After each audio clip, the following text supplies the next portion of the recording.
If you don't gain, they fight in vain. Show them what you can do. Show them what you can do. Please show them what you can do. I said, in this parade, please wave your grades as the brave who fight for you. If you don't gain, they fight in vain. Show them what you can do. Show them what you can do. Please show them what you can do. You make this parade a mere charade if you're marching just for fun. Our troops must feel your thanks for real before the marching is done. They know side by side you can match their stride to the drum beat and the brass, but they're not impressed with you unless you can match their stride in class. This may not sound too diplomatic, but I cannot be more emphatic as I tell you, it's problematic when you do less than your best. Especially when it's because you put your brilliance on pause for the mere peer applause it draws from a so-called friend doing less. Quit playing, I'm saying, you know that you are great, and we know it, so show it. Don't make our heroes wait. In this parade, please wave your grades at the brave who fight for you. If you don't gain, they fight in vain. Show them what you can do. Show them what you can do. Please show them what you can do. For those of you who already do the things that make us proud, your nation in appreciation says thanks to you out loud. Your schoolmates should imitate the way you tap your potential. Let me try to convince them why their effort is essential. Our men and women in uniform, before, during, and after Desert Storm, always perform above the norm, anywhere and everywhere on the planet. They need to follow our heroes' lead, but they cannot lead if they cannot read. Allow me, please, to plant this seed. Don't take freedom for granted. I'm serious, I'm furious to see U.S. schools behind. Remove the clatter, it's just a matter of our making up our minds. In this parade, please wave your grades at the brave who fight for you. If you don't gain, they fight in vain. Show them what you can do. Show them what you can do. Please show them what you can do. We believe in you, warriors protect you to do what you must to rise. Please do your part. Please start before another warrior dies. In this parade, please wave your grades at the brave who fight for you. If you don't gain, they fight in vain. Show them what you can do. Show them what you can do. Please show them what you can do. They sacrifice for you. Show them what you can do. Please show them what you can do. Please. Good afternoon and welcome to Wave Your Grades on KUAW.org, the academic patriotism program that is dedicated to veterans and serious secondary scholars. I am your announcer, DeQuay Wilson. Now here is our host, civilian urban educator, Carl Boyd. Thank you so very, very much, DeQuay Wilson. DeQuay is, for this program, for this production, a peach. And let me acronymize them for you. She is producer, engineer, announcer, and co-host. She's a peach. She does it all and does it excellently. So thank you, DeQuay Wilson. Absolutely. Listen, I am excited about today's program. That doesn't mean that I've never been excited about a program, but I am particularly excited today. And my wife, wonderful Wanda, who is observing and listening to this, knows exactly why. Because we were both looking back on the Generation Rap, 1995. Now, it was more than just that, and we are about to find out some history from our very special guest today, past president of the Generation Rap Youth Advisory Council. His name is Jason Gimes, Dr. Jason Gimes, Bishop, Prophet. Come on now. Jason Gimes, thank you so much for being here today. I'm so glad to be here, Mr. Boyd. This is a real treat. Real treat today. Well, let me tell you, it is not only a treat, but it really just refreshes how I look at a world when I think this is 2025. Yeah. And I mentioned 1995. I want to make sure I got the years right. When did you graduate from high school? 1995. So that was your graduation That was the year. graduation year. Well, Yeah. you really led Generation Rap in some very, very special ways. Let's do two things because I know I'm going to enjoy this. One is find out what's been going on with Jason Guines since 1995, and two, what you recall from your high school years. Yeah. So thank you, Mr. Boyd. I think You're welcome. this is serendipitous in so many ways. 30 years to the day I graduated. 30 years. My God. To have this moment with you is really special. Thank you. And 30 years. The impact that you have had, I like to give flowers while I can. The impact you and Miss Wanda had on my life, the relationship that I had with you all through Generation Rap, Praise God. was at Pembroke Hill at a time where we were really breaking ground. It was a fish out of water experience for many of us who were at Pembroke Hill at the time. Yes, sir. Our connection with you and Generation Rap kept us grounded and enveloped in a love for our community, for the people that we were trying to impact. The connection with you, your leadership, and showing us how to lead in Generation Rap and how we were able to then bring that back to Pembroke Hill. I just want to say thank you for everything that you did for us then, giving us a platform to speak, stand in our truth, stand in our power, showing us that we can be excellent at all times, in all ways, in all places, in all spaces. You are one of the people that really gave us the blueprint for how to do that. Thank you very, very much. Now, let me say, and I mean this very sincerely, when I say you're being very kind, I don't want to project false modesty. I want to prove it to you, because one of the tenets of the Generation Rap Youth Advisory Council was that the young people could lead us 100%. as it relates not only to what you were concerned about, but how you interacted with those people and those things that made a difference. Let me tell you why, and you can correct me in terms of, or you can Google it or whatever. My recollection is that the second Monday in February 1995 was February 13th. On February 13th, That's right. we met, our Generation Rap met every Monday. And there were young people who looked like us, who were concerned. As a matter of fact, some were upset because they went to institutions that did not properly celebrate February, Black History Month. Now let me tell you why I can prove in this instance that we were being led rather than leading. Our president of the Generation Rap Youth Advisory Council, Jason Guines, and a young man with him whose name was Aaron, said that they had made a determination, and I want him to tell his story because the way I remembered it was they determined that during the month of February there was a way that they were going to dress. They determined that at Pembroke Hill nobody was going to answer a question before they answered the question. All assignments in on time and excellent. The way they acquitted themselves was not to ask Pembroke Hill to celebrate African American, but to show why it warrants it in their behavior and conduct. That's part of the story. Tell me the way you would tell it.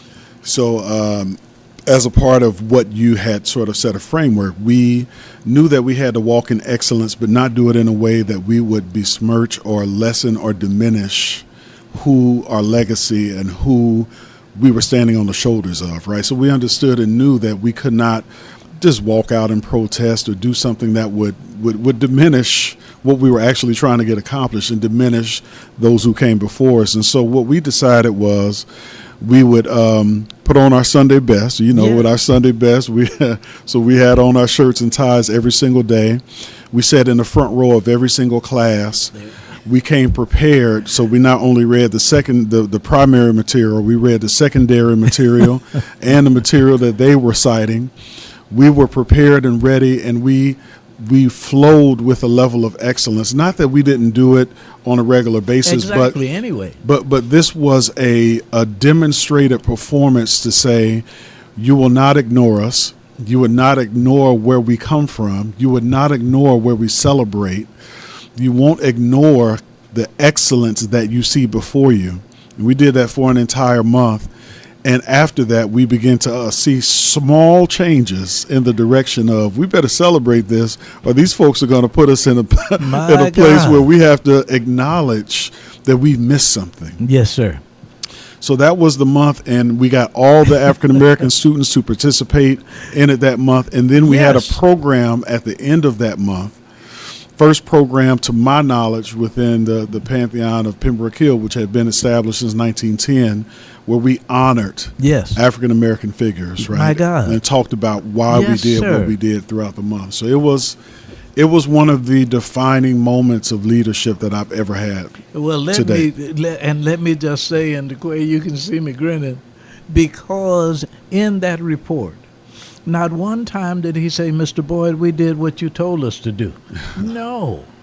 I am blessed that I am in the company of a young leadership who did not require of us who were older, but made that determination. And by the way, it doesn't have to be on the microphone. You can just shout it out. Young people, tell me your ages. These are the children of Jason Guyon, and you are? I'm 13. 13 and 16. And I would love for the 13-year-olds and the 16-year-olds who are listening and watching this program to imagine themselves in 1995 conjuring up that kind of leadership. This is 30 years later. It is still most impressive. And let me ask then, as we continue, that is, I tell that story more than he would ever know. Where has Jason Guyon been since 1995? So thank you, Mr. Boyd. So last 30 years has been a wild, wild time. So I'll give it to you in brief. Yes. So left and graduated. Both Aaron and I attended Morehouse College. From Morehouse College, we left after our sophomore year for different reasons. Came back to the region. He went to the University of Kansas. I went to the University of Missouri. Graduated from there, went on, got married, and had 4 beautiful children. Yes, I want to say their names because I like to lift them up, right? Yes. So I start from I always start from oldest to youngest, but I'll switch it up today. I'll go from youngest to oldest. So we have Kalia, 13, Jaden, 16. We have Kyra, so older set. So there's a 7-year time split. So Kyra is soon to be. I turned 23 this year, 23, and I have a son, 25. My God! Now I know this baby face might fool you, this boy, but my goodness! But those are the wonderful children that are doing wonderful things, and carrying on the legacy. Yes, sir. So my educational journey after that, so graduated with my undergrad in psychology, then I got my first master's, Master of Divinity from Vanderbilt University. From Vanderbilt University, went to Penn State University and got my second master's, Master's of Education, with a focus in rehabilitation counseling, so working with folks with disabilities across the lifespan. Then went right into the PhD program and received my PhD in counselor education and supervision from Penn State. Thank you. Then I went from that, went right into the professorate, was a professor for a few years. Yeah. Went from the professorate to an assistant dean of in a technology college, so did that. And then from that role came back home just about 4 years ago and took the inaugural position. Now this is where serendipity comes into place. At the same place we did that in 95, I come back and I take on the inaugural DEI director role. At 25 years later. Pembroke. At Pembroke Hill. So this is this is how life works. Yes, sir. And how God works, quite honestly. I'm a person of faith. So take on that inaugural DEI role at Pembroke, right? It was the first one, obviously, in their history, 1910. So I just, in brief, would love to tell you a little bit about the history that I uncovered in that first year. Ooh, please do. So Pembroke Hill is established in 1910. Okay. Sunset Hill, so it's an all-boys school. Sunset Hill all-girls corollary was established in 1913. So they would not combine until 1984. Wow. But separately, Pembroke Hill, Pembroke Country Day, in 1963, that's when the Board of Trustees met and established the first open admissions policy at Pembroke Hill. So from 1910 to 1963, there was not the city was divided. You had Yes, sir. redlining, you had truce in the divide. Absolutely. But it took until 1963 for the Board of Trustees, and it took that level of action, right? This could not have been a grassroots, not at a place like Pembroke. I didn't know any of this history while I was in school there, but I uncovered it coming back to take on this My role. God. So what I did was I found that archival history, found out who the first two gentlemen were. Their names are Dr. Jerry Woods and Dr. Alonzo Plow. Okay. Dr. Jerry Woods is from Kansas City, Missouri. Dr. Alonzo Plow is from Kansas City, Kansas. They broke the color barrier at Pembroke Hill in 1965. They wrote. They broke. Oh, thank you. They broke the color barrier. Glad. Right, they broke the color barrier based off this decision in 1963. So they were the trailblazers. Yes. And so they began attending as freshmen in 1965. They graduated in 1969.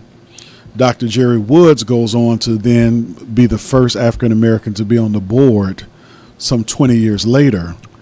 His daughter then attends the school and graduates Yes, sir. in the early 2000s. Dr. Alonzo Plow, they both become medical doctors. Yes, Dr. sir. Jerry Woods is a renowned, here in the city and nationwide, he's a renowned Yeah. person in the medical field. Dr. Alonzo Plow goes on to do disparity research in the medical field. Robert Woods Johnson out of New Jersey. He had not been back to Pembroke Hill since 1969. Year 2023, I put together a program called Trailblazers, honoring trailblazers.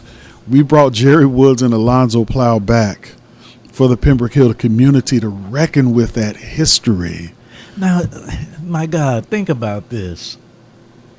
August 28th, 1963, I Have a Dream. 1963, the Board of Trustees saw fit to have that open policy, and on that Board of Trustees, how many people of color were there? 0. Now, you talk about history and appreciating some history. Yeah. So this was history that was lost to many people who had Yes. attended Pembroke Hill. Yes. So we did we set it up and we did a year campaign. So I wrote an article to the entire community about this history, about Yes, sir. 1963, what that Board of Trustees did, the inaugural folks and then we honored them. So, Praise again, God. one doesn't know, as you, and I learned this from you since I was in Generation Rap, you can't really tell what kind of impact other people tell your story of impact. My God. Other people have you. to come and say, Yes, sir. this is how you've done this Yes, and sir. this is what you've done. But I knew there was something intrinsically that I had to really honor these men who were living history that the school had not really ever acknowledged Thank as you. doing a tremendous thing. That was a tremendous thing. It was a tremendous thing. So it was a wonderful thing to have current students. I had some people from my class Yes. come back and attend. We Oh, had man. current African American students and then students who were in school with them come back to attend. And we had a panel, we had them on, and we talked about their experience. And we talked about what they persevered. We talked about the buses they had to take to get over through the plaza, right? Yes. We talked about the difficulty of you're in the community but not of the community, Right. but still thriving and still succeeding to the point where you go on to become medical doctors in your own right Right. and begin to have a legacy. And so for me, that's the legacy of what a Generation Rap and Youth Advisory Council, being a part of that never left me. Well, but you see, it never left us. And one of the things that is so important, and Brother Louis George Walker, Sister DeQuay Wilson, have heard me say this so many times that I'm tired of hearing it, but I often say young people learn more by example than they do by instruction. Now, therefore, the example that you set at that time in 1995 was not a simple demonstration, hey, look at us, this is what we're doing. No, this was an indication rather than an illustration. This is whom we are. Because not only did you follow it up, let us say, until 2023, but this is a part of who you are. That's right. Brother Aaron was a part of the Generation Rap Youth Advisory Council. We had the occasion to find, I don't remember who produced the film. I just remember when he caught the football over his shoulder and ran for a touchdown. Enjoyed being a part of all of that scenery, very active and all. Now you have a Doctor of Divinity, and you have a producer of TV programs. Right.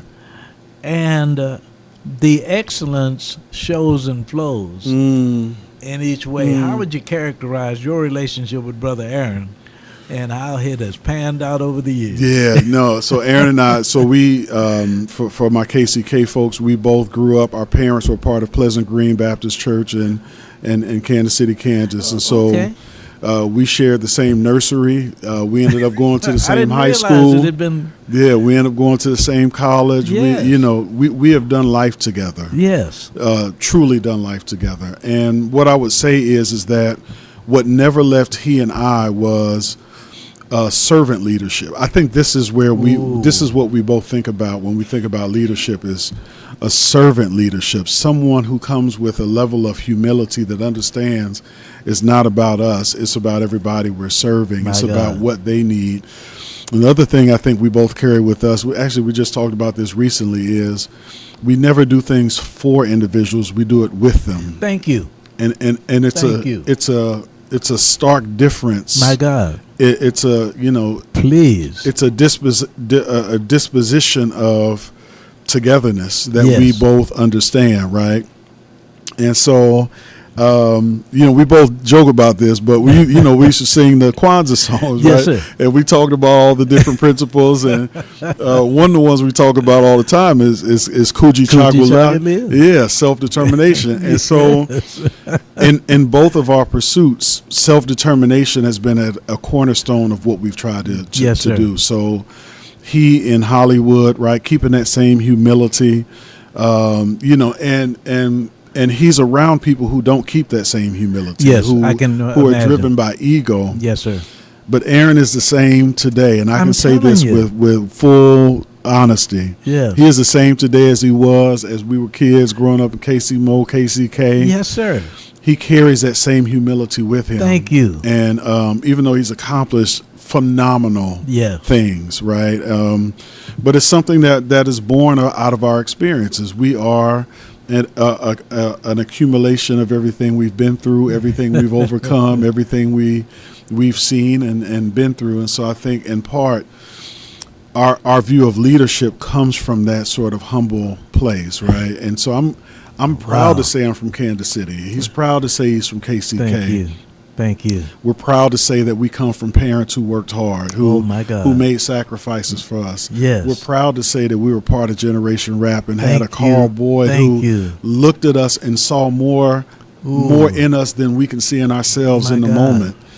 We're proud to be able to say that. Those things are foundational to who we are. Yes, indeed. And you talk about pride. Believe me, I am so proud to have that association.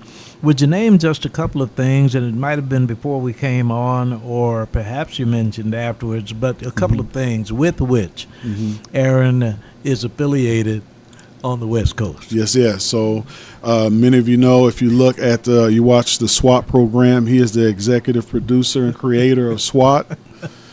And so, and he has done several shows that have made Netflix. He is working on several BET projects.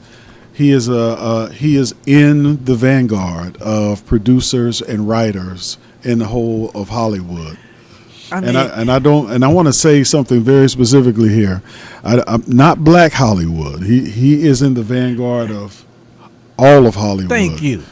And so Thank you. I'm very proud of my brother. I'm very proud of his accomplishments. And matter of fact, we just spoke a couple days ago. His life is a testament to just dogged determination, and it's a testament to being excellent, devoid of having to put a moniker in front of that excellence. My God.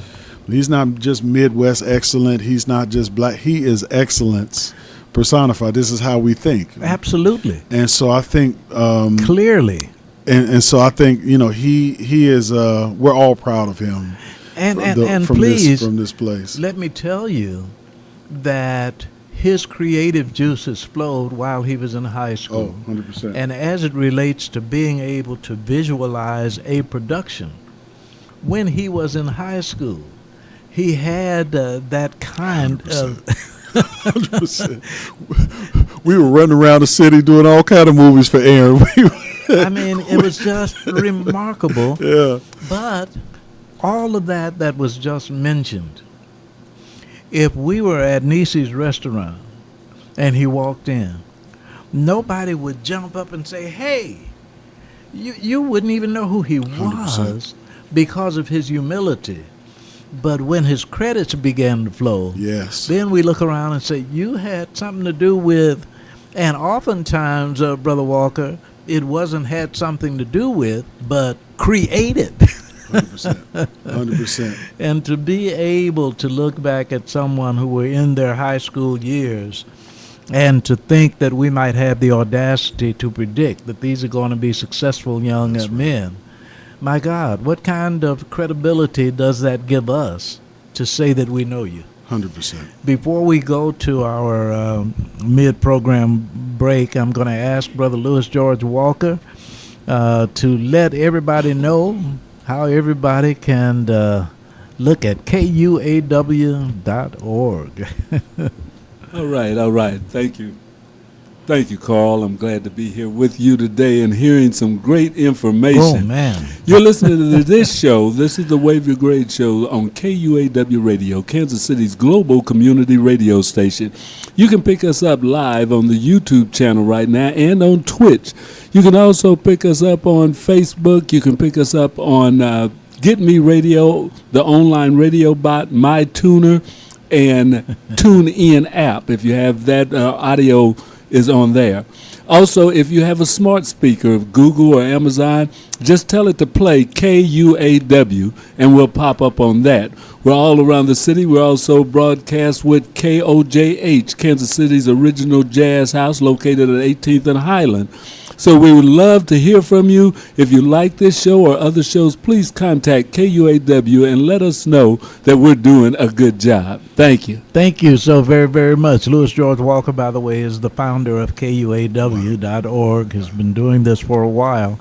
But also, and by the way, I know I impose upon you each week, but there may be parents and or sponsors of young people who would like to engage them in competitions here at the W.E.B. Du Bois Learning Center. Please listen to this in terms of what he's doing besides the program. Yes, and starting in late August, I think it'll be the last week in August or around school starting time, the Black Family Technology Awareness Association, which is the parent of KUAW Radio, Yes. will be bringing in students that want to be a part of our robotics team. We have a Lego and Vex Robotics that they can enter into. It costs you absolutely nothing to join.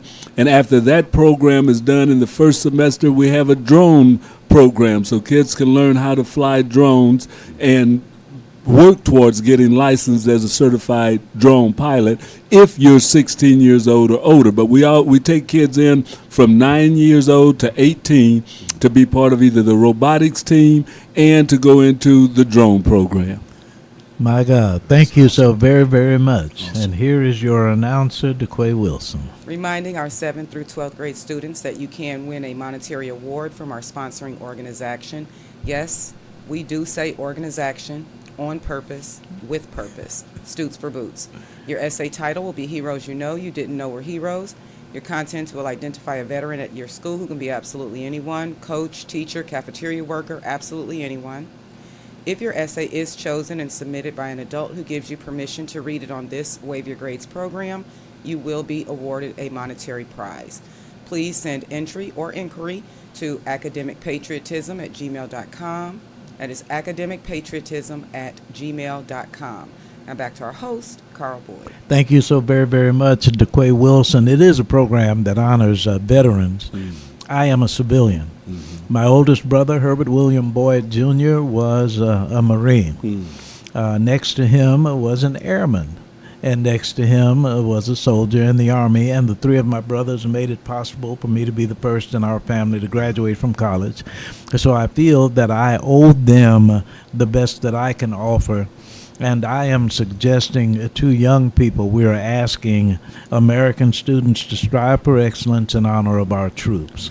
So when we say waive your grades, the idea is waive the flag is not sufficient.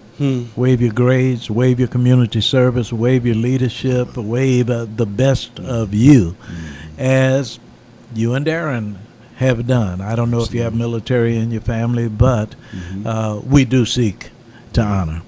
And we ask that young people even say to them, because of your sacrifice to preserve our nation, 100%. we are serious about our education. And so it is, this is Waive Your Grades. For those of you who are with us, we are absolutely honored this afternoon to have Brother Jason Gines. And by the way, it was interesting that you talked about a degree in ministry, because this morning happened to be on my sister-in-law's program. She is in St. Louis, and she does a program every Saturday morning, and she is indeed a minister. And when I think about foundation, to the degree that you can help us to understand foundationally how that impacts your life in whatever it might be, vocation, but it might just be that ministry. Yeah, of course. Listen, I am nothing without my Creator. Praise God. Like, God is at the Come center on. of everything I do. It is the start of my days, right? It is my meditation throughout. Yes, sir. And, part of what I have come to understand about being in relationship with God is that nothing can separate us. It's Romans 8:38-39. Nothing can separate us from that love. And it is from that place, when you fully believe that nothing can separate you from it, I've actually come to believe that this is the start of us seeing ourselves and understanding ourselves as actually free. Come on. I'm free of comparison. Yes, sir. I'm free of a negative emotional spiral. Yes, sir. Where I am always creating circumstances where I have to assign blame so that I can make up the difference of what that circumstance tells me where I'm not enough.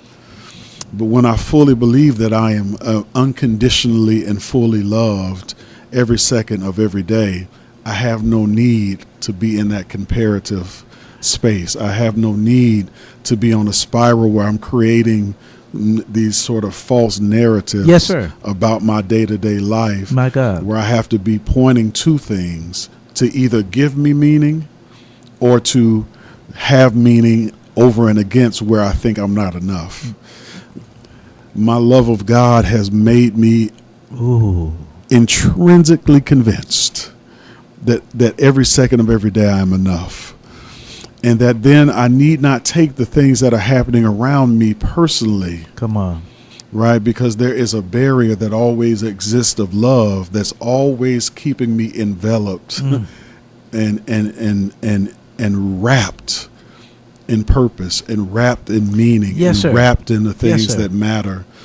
So for me, I just simply tell people this is not some kind of esoteric abstract thing for me. This is an on the ground real thing that I actually think about daily. I think about these things Yes, every sir. single day. And so I would say that, I owe all Yes, sir. to my Creator, to God. I owe all to the parents who raised me in the way that I should go, so that I have not departed from it. Thank you. I owe all to that generation of really believers God. who endured things that our generation take for granted. And it was that foundation of faith that got our generation through so many hard things. And quite frankly, if we take a look around today and think about the trajectory of so many things at a national level, international level, local level, it is going to require that same foundation and faith to make it through. And I think, we are well positioned because we were built on a legacy of generations before us who have relied on, used, and stood on those things. And so it's My everything. God. Well, as a matter of fact, that is so gratifying in a number of ways. And I always find myself falling back on, if you would call it falling back on, and now Right. faith, hope, and love, these three. That's right. And the greatest of these is love. And that is important foundationally because we are in the throes of an era, and from time to time I spell it ERROR, but we are in the throes of a time when vitriol and violence reign supreme. But what is of particular concern is in the highest levels of political office. And if I'm right, that children learn more by example than they do by instruction, the examples that they are seeing now are not helpful. Right. I would like to hear from Dr. Jason Gines in this context the evolution of culture and tradition. And please go ahead. No. I mean, I'll start with where I just send I send a message to my kids every morning Yes, sir. via text, because that's the way they communicate. Praise So God. Come on. one of the things I just sent them, and I think this is at the core and foundation of what I think about every day, is life is good, parenthetically, because God is good. Yes. Life Yes. is good, and that is an immutable fact. Praise God. Come And on. because that is an immutable fact, then the things that we see happening around us, there are just waves, ebbs, and flows that we go through. Like, Come on. I did not live through the 60s, but I have some people here present who did. Yes, sir. 60s were tumultuous times. Yes, sir. You had a governor down in Alabama who was literally trying to move things towards separate but certainly not equal in Wallace. You had all manner of riots. You had all manner of political assassination and murder. So it's not dissimilar Come on. to what we see now, where you have these national exemplars who are trying to convince us that life is not good unless we go back to a time where, if you live through it or any kind of history, right, it was only good because of this one immutable fact: because God is good, life is good. You will endure some hardship. This is definitely a moment in time where we're going to endure some hardship, where we're going to see some things that try to convince us that life is not good, that life and the future is not full of possibility and hope. Where we come to a place where we understand, Mr. Boyd, that at the end of the day, that my actions, I still have an internal locus of control. I will not let a fool in chief. I will not cede the control of what happens and how I think and how I live. Yes. I will not cede my internal locus of control. And this is what I would tell and hope for everybody who's moving to a spiral of despair. is that remember all things that work together for good for those who love him and called according to his purpose and name. Come on. Will be good. Now, all, A-L-L. A-L-L. Come on. And so there's nothing that we experience, I think, Mr. Boyd, towards your question, that should rock us. Come on. When we're really founded and have our house built on a rock. And I think this is what I've been thinking about a lot since the election. Dylan, you know how it is. People come to you and, you know, they bring you their fear. They bring you their anxiety. They bring you their trepidation. And the reality of it is, this is what I learned in therapy, is that essentially people have emotional bubbles. We're all emotional bubbles. If you ever blown bubbles, you see one that gloms onto another one and gloms onto another one. On. And when those bubbles get too heavy, what happens? they burst or they fall. Yes, sir. Now, this is amazing. And I want to accuse you of reading a column that I wrote that came out today. Eric Wesson has a paper, The Next Page KC. This is now I'll show it. You can pick it up. But the title of my column today was "I'm Too Old for This Stuff," and in it I make reference to the time when we were engaged in the civil rights movement. Yes. And we were talking about my sister-in-law, Diana Clark Gamble, who has a program where she speaks to Scripture. And one of the things that I asked her about was how traditions remain the same and how some change. Before I forget to do so, let me suggest to you that one of the things that you will hear me say repeatedly, there are those who are engaged in an attitude of despair. Yeah.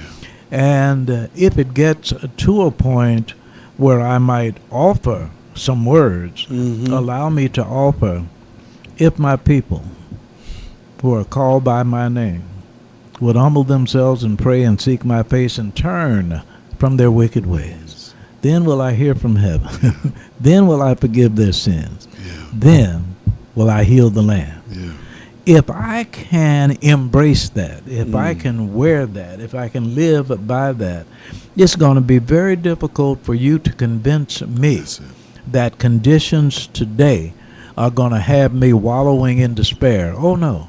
That's right. God is greater than that. That's right. And if you don't believe that not only my patience but my faith is well set, look at 1995 sitting in front of me on this day, who is expressing the essence of success, not based upon degrees and accomplishments, but based upon faith in God. Yeah. It doesn't get better than that. Yeah. And so if that is the case between the two of us, the prayer would be that at least perhaps one person somewhere is hearing this and understanding it now, because I can prove to you that my faith is well. I'm going to introduce you to somebody I've known for more than 30 years who is testimony to what, and you can help me with nomenclature. I'm going to say optimism. You can put it better than I. How do you fix it in terms of how you view the world? Yeah. So I would start by saying, Mr. Boyd, that a foundational understanding that fixation is not causation. Ooh. So what I mean by what I mean by this is, we live in a world that we get fixated on the negative news cycle. We get fixated on individuals who are putting out this negative, speech and the like. We get fixated on all manner of thing. And I think one of the tricks of the enemy is that we believe that our life and what we do and who we love and who loves us, there's a causation of, I feel down because I'm looking and fixated on all of these things that's happening around me. Yes, sir. So we have to break that cycle of fixation. Fixation is not causation. If you get fixated on anything, which means fixation definitionally is just having a inordinate and superior focus on a thing. Yes. Right? Person, place, or thing. Yes. That if I then become fixated on the right things. Yes, sir.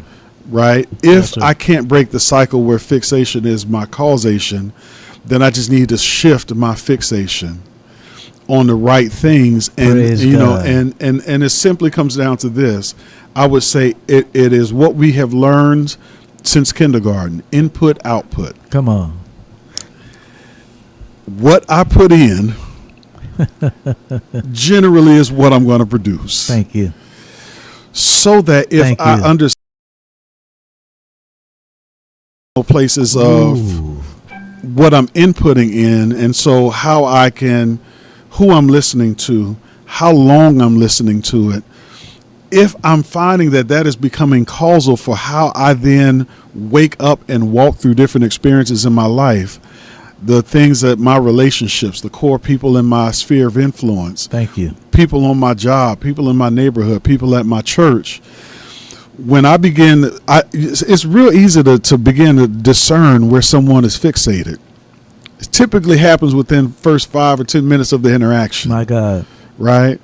You say something to the effect of, man, things are good, and, I got this thing going on and Yes, this sir. thing going on. Yes, sir. And then they come back with, yeah, but look what's going on. Come on. Look, and people tell us what they're fixated on all the time. Yes, sir. Good So when point. we begin to pay attention Good to it, point. and we begin to understand it and break it down and deconstruct it, this is what my Master of Divinity taught me. It taught me how to deconstruct things, how to reconstruct them, Ooh. and then how to really look at where things are going. And so I would just simply say to your answer, someone who's really stuck living in a cycle of fear, living in a cycle of despair, I would just gently push them. Thank you. Gently push them. Yes, sir. To say that you are what you believe. The Bible say, as a man thinketh, so is he. Yes, sir.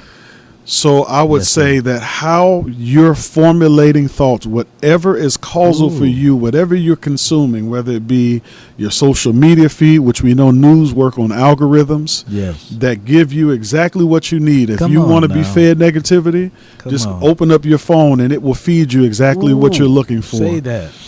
So my thing is not to be avoidant. Don't go off into one way I've seen people, they just go into la la land. Yes, sir. And they self-medicate, and we know what that looks like over the years, and they take things to Yes, sir. take them to an altered state of My mind God. so that they break up the fixation. But I would just say, just change the source of your inputs so that you can have the output that leads you down a place where you have less despair. I'm not going to say My God. those things will never creep into your mind, but have less despair. Yes, sir. Yes, Sort sir. of this less, in counseling we call this catastrophizing, right? My God. I'll prove this. I'll prove this for the audience. So you walk by and say there's a cup on the edge, the cup falls off the edge. Yes, sir. The story we tell ourselves tells us the conditions of our heart and our mind and what we're fixated on. So the cup falls off and you say, oh man, there must be a spirit in the room with me that's negatively trying to just push me down the ledge. Cup falls off. Somebody else may say, there it is again. That's yet one more thing that's going wrong in my life. Right. Cup falls off. The person says, well, that cup fell, but man, I have enough different cup or another cup, or I can clean the cup and put something else in the cup. Exactly. The cup must want me to put something in it because it needs me to fill it. The same phenomenon, the same thing, the condition of our heart and head and what we're fixated on will give us the meaning to what just happened. See, I love that, and I'll tell you one reason. Before I go on, may we have contact information? Do you do 100%. lectures and presentations or those kinds Yes. of things? Okay. Yes. For all those who want to contact me, I'm going to do a little shameless plug here. So, Please, please. Here, 2025, I started a business called Guines Global Advisors. Ooh. So you can reach me at guinesglobaladvisors at Yes, gmail.com. And what this business is, I'm trying to follow in footsteps of greatness. So I've just written a book. I got a long way to go. You know, Mr. Boyd's written 7 of them. This is just my first one. So So this book is called Unlock Your Natural Genius. So all of the things that I do in terms of keynoting, counseling, coaching, consulting, working with leaders and teams is built on the premise that we have unlocked genius that many of us have not tapped into. That if we get aligned with that genius and we can get systems aligned with their genius, we can get teams and leaders and individuals aligned with their genius, they'll stop feeling stuck. They'll stop feeling like they're fighting against a current. They'll start to step into the things that were meant for them to do and be. And so you can contact me, and I'm opening myself up to do that work. Outstanding. The book is coming out next month, and there'll be a series of things. As a matter of fact, if you buy a copy of the book at a certain level, I will commit to coming and doing a personal one-on-one session with you. Praise the Lord. To activate and unlock your genius. Come on. And then what we're trying to do and build is we're trying to build a genius nation. I want to dedicate the rest of my life to unlocking and realizing people's genius and have stories to go along with that. And so that's what I really want to do. And so, you know, this moment for me, why I said this is a beautiful moment for me, because I'm having this moment with a man who was in my life who inspired me at 18 is now inspiring me at 48. You just can't make this stuff up. You just can't. There's only certain things that God can do.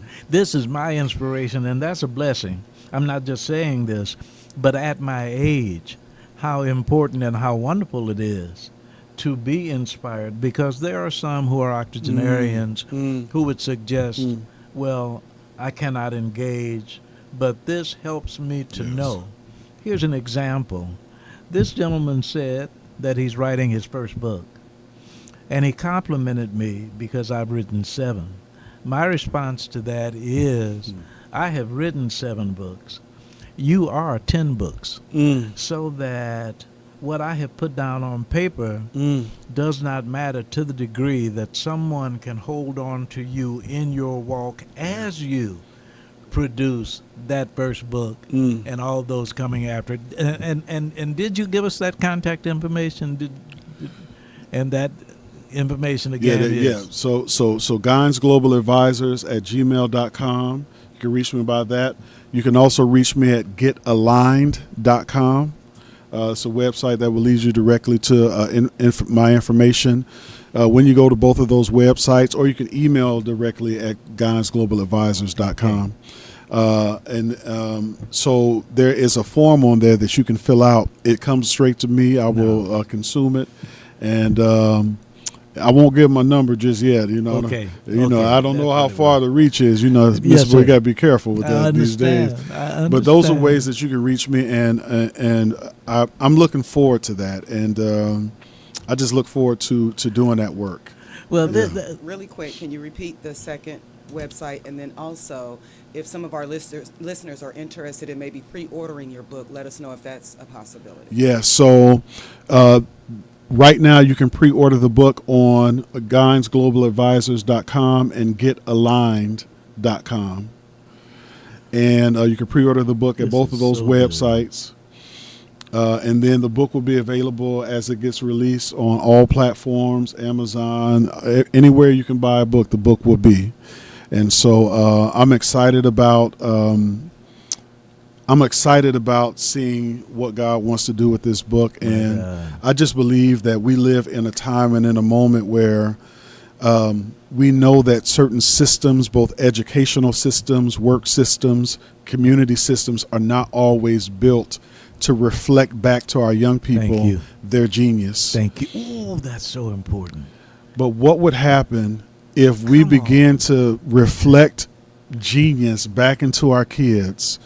So, for instance, there are 5 types I talk about in the book. You have a physical genius, someone who's mechanically inclined, who physically you can give them some type of mechanical problem, and they figure it out with no training. They just have a genius for it. Yes, sir. But kinesthetically, they need to be moving. Yes, sir. And so, but what we make them do in systems, too often in education, we make them sit still for far too long, and we make them beholden to that. And then we say you're smart or not based on very narrow metrics. Without a doubt. And so then I would say, and I hope to really get I want to have proof of concept with this. So Jennifer Collier, if you're listening, we grew up together at Pleasant Green. Oh, is that right? Yes, we did. Praise God. So I've known her for many, many years. I really want to pilot this in local school districts. Yes, sir. Outstanding. Because I believe we can unlock genius, and I believe we can change trajectories in a real way. This is, and please go ahead. Okay. One of the things that DeQuay might have been smiling about, but there are other things as well. But one thing is that Wanda and my former pastor in Arizona, Pastor Isaac Petrie Sr., accused me of having the gift of faith. And I feel that I do. I'm very optimistic, but I had not put it in a way that illustrates until a young man in Waco, Texas, said that his wife told him that I mentioned the gift of faith. What do you mean? And I had not articulated it. I just thought about it. And then I said, my fervent prayer is this. Dear God, thank you for everything you did for me tomorrow. It's already done. It's already done. God is so good. This is just, I mean, the hour is up. This is amazing, which suggests that you have to come back.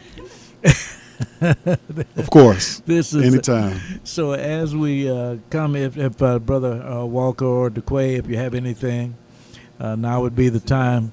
And okay, we don't have enough time yet, but we do have enough time for Jason Gines to give us your closing remarks or anything that you want to make sure that we don't miss as we go away. Yeah. I think one thing that I really think about every day is life comes down to a series of choices. Ooh. And I foundationally and fundamentally believe that these series of choices are based on the level of inputs that we have received across our entire life. Oh, man. And I think there are far too many of us imprisoned by our own choices. Come on. Part of why I titled the book Unlock Your Genius is because I believe my mission in life is to help people unlock themselves from the prison of the choices that they continue to make. Yes, sir. And if we get enough unlocked people, we solve many of the social ills that face us and plague us. Yes. We stop casting blame. We stop pointing fingers. We stand together and say that we together unlocked with our collective genius can accomplish anything. Yes, sir. And for me, that's what I'm on a mission to prove. I want to Praise prove God. this out before I leave this earth. Jason Gines, President of the Generation Rap Youth Advisory Council, 1995. Circa. February 1995, established excellence at Pembroke Hill and beyond. Thank you so much. I just so wish Wanda was here, but we're going to get together somehow. What's going to happen? Lunch or whatever it might be. Soon. And thanks also for accompanying you, your two wonderful offspring who allowed us this hour to talk with each other. Thank you both very, very much. And say all four names again. I don't want to go without remembering. So this time I'll go in order from oldest to youngest. Jason Elliott, still Jason the second, Kyra Simone, Jaden Justice, and Kalia Sanaa. Praise God. Thank you, thank you, thank you. Here is DeQuay Wilson. I would like to thank our listeners, our guests, especially, and our viewers for joining us on your Stoots for Boots Wave Your Grades program. We come to you live every Saturday from 1 until 2 p.m. Central Standard Time from the W.E.B. Du Bois Learning Center right here in Kansas City, Missouri. I am your announcer, DeQuay Wilson. Now our host will close with either Carl's commentary on academic patriotism or his daily message for students in honor of our veterans from his book, Morning Messages. I will just say something very quickly because it is the hour. So to students across the USA, your Stoots for Boots message for this day. You cannot look in a hero's eyes and be a student who never tries. Thank you so very, very much. Jason Gines, DeQuay Wilson, Louis George Walker. My name is Carl Boyd. Gracious God and wonderful Wanda. I'm on my way home.